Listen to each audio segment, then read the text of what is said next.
Chiefdom, a regional polity in which two or more local groups are organized under a single chief who is at the head of a ranked hierarchy of people. The first century church did not resemble any other religion in that it had no priest, temple, or sacrifice. There was no hierarchy or chief leader. The initial traveling apostles established cohesiveness among small communities of Christian people, but as these apostles died off, the egalitarian assembly began to drift toward the organizational patterns of her surrounding culture. The idea of establishing a single leader responsible for his own assembly began with Ignatius of Antioch in AD 107. He wrote a series of letters when on his way to be martyred in Rome. 6 out of 7 of these letters strike the same chord. They exalt the authority and importance of the bishop's office. This authority was considered by Ignatius to be the ultimate power and should be obeyed absolutely.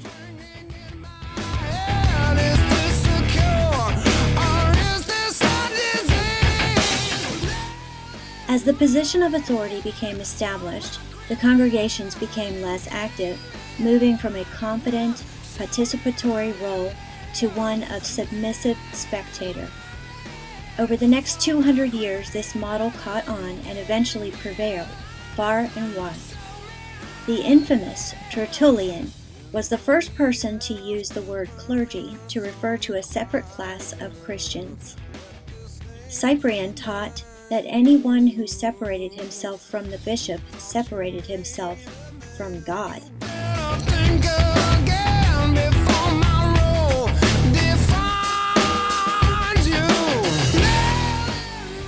Eventually, the bishop came to be regarded as the high priest who could forgive sins. Constantine opened the door for this authority system to enter into the political realm, securing the idea that the masses can only have access to God through their local, divinely appointed mediator.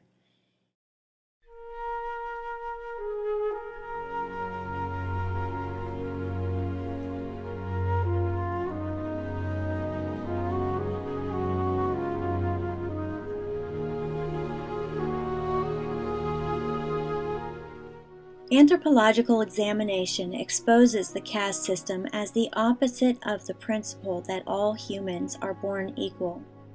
It is based on the principle that humans neither are nor can be equal.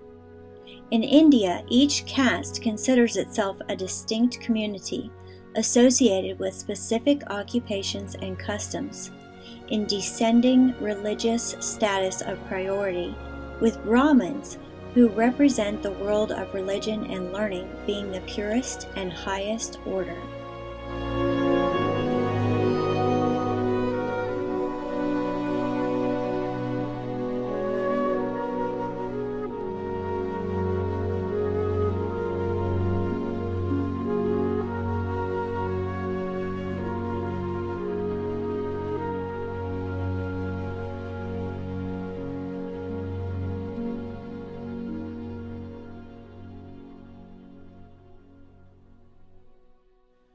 As someone who was chastised by the clergy for being too open about my personal inadequacies and vulnerabilities, because those who are under my authority might question my ability to lead, studying anthropology has greatly benefited my understanding of the institution of church, not as a God-ordained system of authority for all believers, but as a counterfeit human construct that leaves a path of destruction in its wake.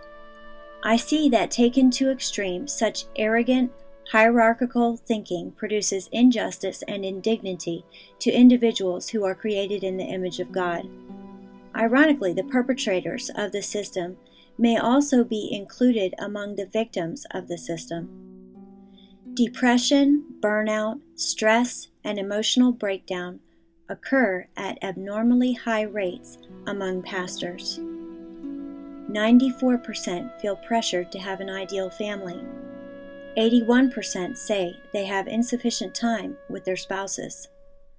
80% believe that pastoral ministry affects their family negatively. 80% are discouraged or deal with depression. 70% do not have someone they consider a close friend. 33% consider pastoral ministry a hazard to their family. 33% have seriously considered leaving their position in the past year. 23% of Protestant clergy have been fired at least once, and 41% of congregations have fired at least 2 pastors.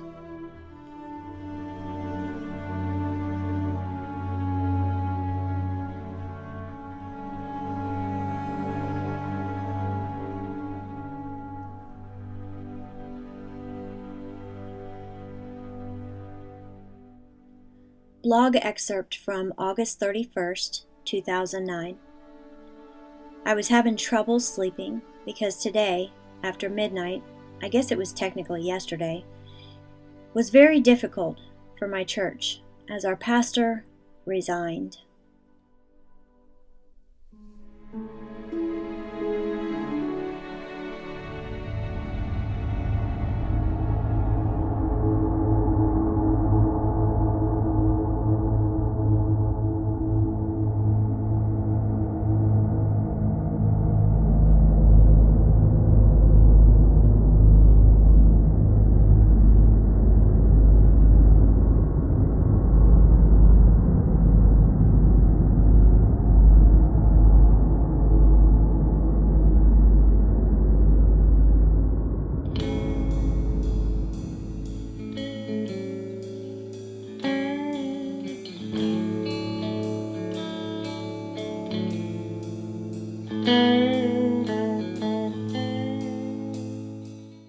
With the pastor removed from the equation, the spiritual police were free to enforce an aggressive ministry model.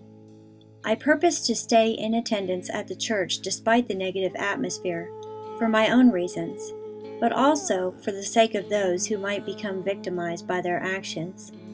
I reasoned that since only a handful of people at the church were in full agreement with recent decisions, surely, at some point, I would not be standing alone in opposition to destructive behavior. I nearly came unglued when the vision for the church following the pastor's resignation was described as reaching for Jesus, those who do not go to church or those who have been disenchanted with church because of some bad experience. The straw that broke the camel's back came on the heels of this announcement. A woman who lived in the women's shelter supported by the church was especially impacted by the announcement of the pastor's resignation. She stood and asked if she could read a passage of scripture and pray. The person with the microphone, the person with the power, gave her permission. Notice first the procedure of the member of a lower position in hierarchy finding it necessary to break the norm of the spectator role and needing to ask permission of the person in a higher position in hierarchy to participate in a meaningful way. She read a passage about love and prayed a simple prayer that we would love each other. Her prayer seemed to end abruptly, but I dismissed this, thinking she was likely nervous because she had broken the norm. I was delighted that perhaps this was the beginning of some real freedom from religious oppression, that people could start being real with one another. 'Cause he broke my